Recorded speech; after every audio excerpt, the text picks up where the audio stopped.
আল্লাহ বললেন কবরে না ঢুকলে তোমাদের এই আকাঙ্ক্ষা থামবে না, লোভ লালসা বন্ধ হবে না। হাত্তা যুরতুমুল মাকাবির, কবরে তোমাদেরকে যেতেই হবে, মরতে তোমাদেরকে হবে। এই পৃথিবীতে কেউ থাকার জন্য আসে নাই, জোরে বলেন ঠিক কিনা? মরতেই হবে, যেতেই হবে, চলে যেতেই হবে। এজন্য বিশ্বনবী বলতেন আকসিরু যিকরা হাযিমিল লাযাত, জীবনের সব স্বাদ আল্লাহকে নিঃস্বাদ করে দেয়, পানসা করে দেয়। ওই মৃত্যুর কথা বেশি বেশি স্মরণ করবা। জীবনের স্বাদ আল্লাহ সব কিছুকে পানসা করে দেয়। কোন জিনিস? মরণ। চিল্লায় বলেন কোন জিনিস? আর জোরে বলেন কোন জিনিস? সুনিশ্চিত যেতেই হবে। কোনো সন্দেহ আছে? কথা বলেন, সন্দেহ আছে কারো? The most certain thing in our life is death, and the most uncertain thing in our life is the time of death. আমাদের জীবনের সবচেয়ে সুনিশ্চিত বিষয় হচ্ছে আমাদের মরণ, মরতে হবে। কিন্তু সবচেয়ে অনিশ্চিত বিষয় হচ্ছে মরণের সময়। কখন মরবো এটা আমরা কেউ জানি না, কিন্তু মরবো যে এটা আমরা সবাই জানি। চিল্লায় বলেন ঠিক কি না?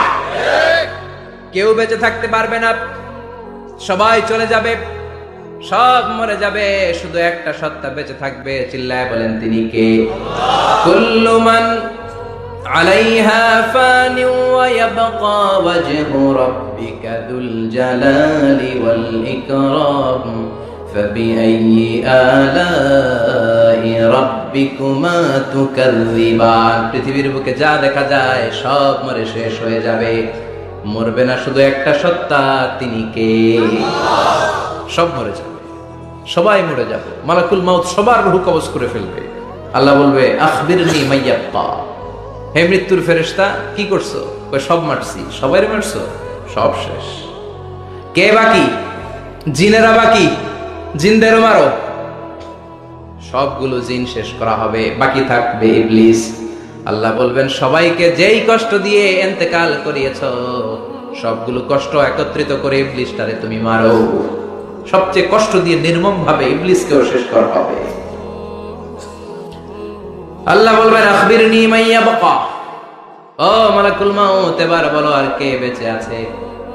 মালাকুল মাউত বলবে আল্লাহ কেউ নাই, কেউ নাই, সব শেষ।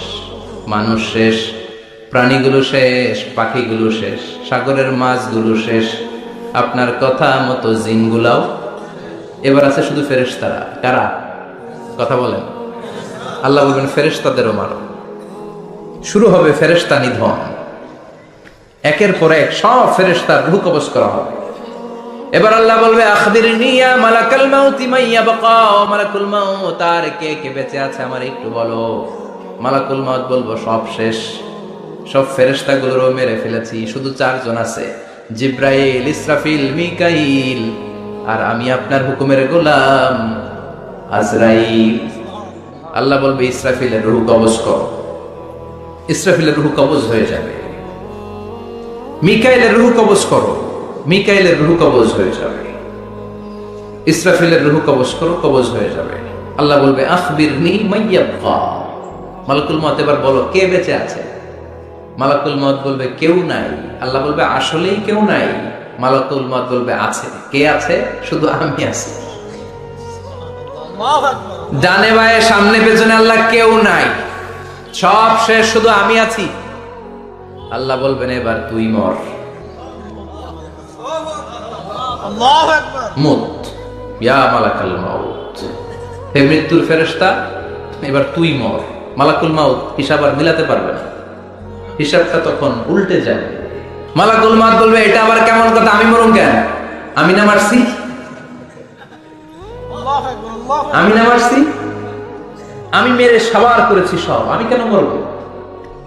আল্লাহ বলবেন মালাকুল মাউত এটাই তো বিধান, কুল্লু নাফসিন যায়িকাতুল মাউত, দুনিয়ার প্রত্যেককেই মৃত্যুর স্বাদ নিতে হবে রে মালাকুল মাউত। যদিও তুমি মেরেছ, সবাইকে তুমি মেরেছ, এখন তোমার মরণের পালা, এবার তুমি মরো, কারণ তোমাকেও মরতে হবে, তোমাকেও মরতে হবে। এই কথা শুনে মালাকুল মাউতের গায়ে জ্বর এসে যাবে, খিচুনি এসে যাবে, কাঁপুনি ছুটে যাবে, কাঁপতে থাকবে মালাকুল মাউত।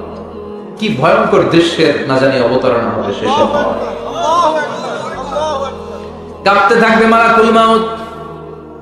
আল্লাহ বলবেন কেঁপে লাভ নাই, ভয় পেয়ে লাভ নাই, জান্নাত জাহান্নামের মাঝ বরাবর একটা জায়গা আছে, ওই জায়গায় যে দাঁড়াও। মালাকুল মাউত ওই জায়গার মাঝখানে যে দাঁড়াবে আর কাঁপবে। আল্লাহ চিৎকার দিয়ে বলবেন, মুত ইয়া মালাকাল মাউত, মুত, মর, মরে যা। মরে যা বলার সাথে সাথে মালাকুল মাউত জান্নাত এবং জাহান্নামের মাঝখানে বিকট একটা চিৎকার দিয়ে মরে লাশ হয়ে যাবে। বিশ্বনবী বলেন, মালাকুল মাউতের ওই দিনের চিৎকারটা এত ভয়ঙ্কর হবে, এত গগন বিদারে চিৎকার সেদিনের চিৎকারটা হবে। দুনিয়ার মানুষগুলো যদি তখনও দুনিয়ায় বেঁচে থাকতো, কিয়ামত হওয়ার জন্য আলাদা করে ইসরাফিলের সিংহায় ফুৎকার দেওয়ার আর দরকার হতো না। মালাকুল মাউতের এই চিৎকার শুনে কানের পর্দা ফেটে দুনিয়ার সব মানুষগুলো তখনই মরে যেত। এত ভয়ঙ্কর চিৎকার হবে। মালাকুল মাউত শেষ, এবার সামনে পেছনে ডানে বায়ে উপরে নিচে কেউ নাই, একজন ছাড়া, তিনি কে? আল্লাহ সেদিন হুঙ্কার দিবেন। আল্লাহ বলবেন, পৃথিবীর বড় বড় প্রধানমন্ত্রীরা কোথায়? প্রেসিডেন্টরা কোথায়? আইনাল মুলুক, যারা ক্ষমতার দাপট দেখিয়েছে তারা আজকে কোথায়? আইনাল বিহার, সাগরগুলো কোথায়? আইনাল আনহার, নদীগুলো কোথায়? নীল নদ, মিসিসিপি, মিসৌরি নদ, গঙ্গা নদ, এই নদীগুলো কোথায়? নদগুলো কোথায়? আইনাল আশজার, বড় বড় বটগাছগুলো কোথায়?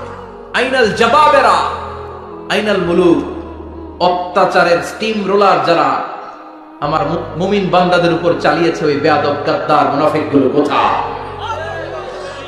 ডানে বায়ে কেউ নাই, আল্লাহ একাই হুঙ্কার দিবেন। হুঙ্কার ছেড়ে তিনি বলবেন, লিমানিল মুলকুল ইয়াউম, লিমানিল মুলকুল ইয়াউম, who belongs the kingdom today. আজকে ক্ষমতা কার? চিৎকার করে বলেন, আজকে ক্ষমতা কার? আল্লাহ নিজেই উত্তরে দিবেন, লিমানিল মুলকুল ইয়াউমা লিল্লাহিল ওয়াহিদিল কাহ্হার। আজকে ক্ষমতার মালিক মহাবিশ্বের কেউ নয়, ক্ষমতার মালিক হলেন একজন, তিনি কে? কেউ থাকবে না, সব চলে যাবে, একজন ছাড়া, তিনি কে? এজন্য আল্লাহ বললেন, আলহাকুমুত তাকাসুরু হাত্তা যুরতুমুল মাকাবির। দুনিয়ার লোভ লালসা তোমাদেরকে মোহাচ্ছন্ন করে রেখেছে, এই মোহ কোনদিন তোমাদের কাটবে না। হাত্তা যুরতুমুল মাকাবির, যতদিন না কবরে ঢুকবা। চিল্লায় বলেন ঠিক কিনা? এজন্য বিশ্বনবী বলতেন, কবর হলো জাহান্নামের প্রথম স্টেশন, কবর হলো আখিরাতের প্রথম স্টেশন। কবরের এই স্টেশনে যদি মাফ পাওয়া যায়, সামনে যতগুলো স্টেশন পার হতে হবে সবগুলারে সহজ করে দিবে কে? আর কবরের স্টেশনে যদি গন্ডগোল লাগে, সামনে আরো গন্ডগোল আছে না? বেশি না কম? এজন্য বিশ্বনবী বলতেন, আল কবর ইম্মা রাওদাতুম মিন রিয়াদিল জান্নাহ আও হুফরাতুম মিন হুফারিন নার। কবর হয়তো কারো জন্য জান্নাতের বাগান, কিংবা কারো জন্য জাহান্নামের গর্ত। আমরা আল্লাহর কাছে দোয়া করি, আল্লাহ আমাদের সকলের কবরগুলোরে জান্নাতের বাগান বানিয়ে দাও। এজন্য বিশ্বনবী সব সময় দোয়া করতেন, আল্লাহুম্মা ইন্না নাউযু বিকা মিন আযাবিল কবর। ও আল্লাহ, কবরের আযাব থেকে তুমি আমাদের বাঁচাও, পড়ে না আমিন। বিশ্বনবী বলতেন, আমি দেখেছি কবরের মধ্যে তোমাদেরকে প্রশ্ন করা হবে, কবরে তোমাদের পরীক্ষা নেওয়া হবে। পুরো দুনিয়াটাই যেমনি পরীক্ষা, আখিরাতের প্রথম স্টেশন কবরেও পরীক্ষা আছে না নাই? প্রশ্ন আছে না নাই? কয়টা? জোরে বলেন। মুমিনদের জন্য 4টা, কাফিরদের জন্য 3টা। ভালো করে জানেন, চিল্লায় বলেন, মুমিনদের জন্য কয়টা? কাফিরদের কয়টা? প্রশ্নপত্র ফাঁস করে দিছে কে? কথা কম। এরপরও যদি ফেল করি, দোষ কার? দোষ আমাদের, আমাদের দোষ। কবর দেওয়ার পরে 40 কদম যখন আত্মীয়রা চলে যায়, দুজন ফেরেশতা আসবে, বসাবে। এই ঘটনাটা আমারও ঘটবে, আপনারও ঘটবে, বিশ্বাস হয়? প্রস্তুত আছেন তো?